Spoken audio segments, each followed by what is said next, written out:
ఇది ఈరోజు ఎంతో పవిత్రంగా భావించే ఆ లడ్డు, తిరుపతి లడ్డు అంటేనే చాలా పవిత్రంగా భావించే తిరుపతి లడ్డు.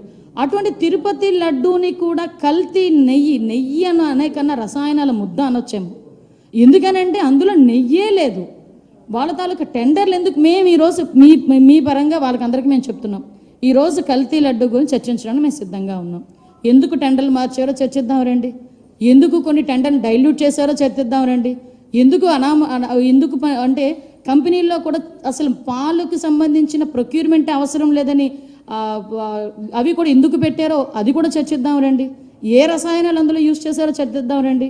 ఎప్పటి నుంచి జరుగుతుంది, ఎన్ని కోట్ల స్కామ్ జరిగిందో చర్చిద్దాం రండి. మేము అన్నిటికీ చర్చించడానికి రెడీగా ఉన్నామని మేము చెప్తున్నాం.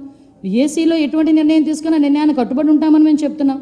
ఇవన్నీ పక్కన పెట్టి ఈరోజు అబద్ధాలని, అవాస్తవాలని ప్రజల ముందు ఉంచేదానికి చేస్తున్న ప్రయత్నం చూస్తూ ఉంటే నిజంగా ఒక పక్క సిగ్గు అనిపిస్తుందండి.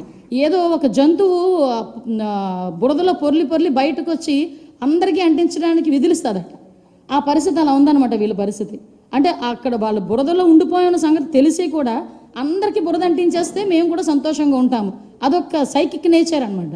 ఆ సైకిక్ నేచర్తో మాట్లాడే సందర్భం.